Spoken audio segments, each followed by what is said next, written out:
మా జిల్లాలో చాలా స్పష్టమైన నిర్ణయం ఇచ్చాం. మా ప్రజలు చాలా స్పష్టంగా ఉన్నారు. 10 స్థానాలకి కూటమి నాయకత్వానికి ఇచ్చారు. పార్లమెంట్ కూడా కూటమి స్థానానికి ఇచ్చారు. మరి నువ్వు ఏ మొహం పెట్టుకొని వచ్చావు? ఇవాళ అనేక పరిశ్రమలు వస్తున్నాయి.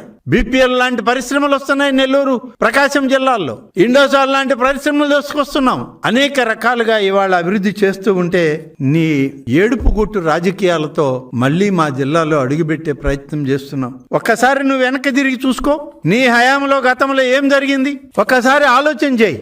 గతంలో కాల్పులు జరిగాయి. ఎక్కడ జరిగాయి? కాల్పులు జరిగి చనిపోతే ఆ మత్స్యకారులే ఇవాళ స్తూపాన్ని కట్టుకుని మా కుటుంబ సభ్యులు మా కుటుంబాలకు దూరం అయ్యారని ప్రతి నిత్యం బాధపడుతున్నారు. ఆ స్తూపాలు చూసుకొని ఒకసారి గమనించండి.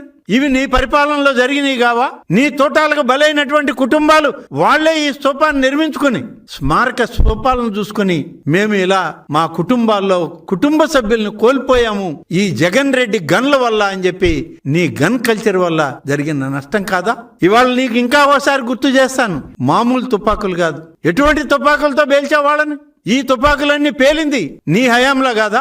ఈ తుపాకులన్నీ పేల్చి తుపాకుల్ని వల్ల అనేక మంది మారణ హోమం చేసి మరణం చెందితే కనీసం వాళ్ళను పలకరించే దిక్కు లేకపోతే ఆ కుటుంబాల వాళ్లే ఇవాళ స్తూపాలు కట్టుకొని వాళ్ళ కుటుంబంలో ఉన్నటువంటి వాళ్ళని స్మరించుకుంటూ ఈరోజు పనిచేస్తున్నారని అంటే, వాళ్ళ జీవనాలు గడుపుతున్నారంటే, మత్స్యకారులలో ఈ రోజు ఉన్నటువంటి ఆందోళనని కూటమి ప్రభుత్వం చల్లార్చి మీకు మంచి భవిష్యత్తునిస్తాం, మీ బిడ్డలకు ముందు తరాలకు ఒక భద్రతనిస్తాం, మీరు అడిగిన కార్యక్రమాలన్నిటినీ ఈ ప్రభుత్వం కట్టుబడి ఉంది, మీకు ఏ వాగ్దానం అయితే చేశామో ఆ వాగ్దానాన్ని నెరవేర్చుకుంటామని చెప్పి ఇవాళ కూటమి నాయకత్వం అంతా చంద్రబాబు నాయుడు గారు, పవన్ కళ్యాణ్ గారు, నారా లోకేష్ గారి నాయకత్వంలో ఇవాళ మా ప్రాంతాలకు వచ్చి మా మత్స్యకారులకు తోడుగా నిలబడితే ఇవాళ మత్స్యకారుల యొక్క విలువ నీకేం తెలుసు? నీకు సముద్రం అంటే తెలియదు. సముద్రం ఎప్పుడు చూడలేదు. నువ్వు సముద్రం ఎప్పుడు చూసిన పరిస్థితి లేదు.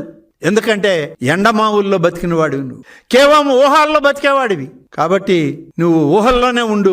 నువ్వు అవసరమైతే ఆ ఊహల్లో నుంచి అప్పుడప్పుడు కళ్ళు తెరిచినప్పుడు నీకు ఇష్టమైన ఆటలు ఆడుకో ఇంట్లో కూర్చొని కంప్యూటర్లతో.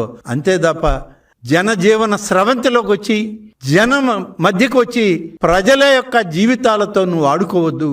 ప్రజలు ప్రశాంతంగా ఉన్నారు, సంతోషంగా ఉన్నారు, వాళ్ళని వదిలిపెట్టు తండ్రి అని చెప్పి ఈ జగన్ రెడ్డికి, ఆయన జగన్ కల్చర్కి ఫుల్ స్టాప్ పెట్టాల్సిన అవసరం ఉందని ఈ రాష్ట్ర ప్రజానీకానికి, మా కూటమి నాయకత్వానికి అందరికి కూడా మళ్ళీ ఒకసారి తెలియజేస్తూ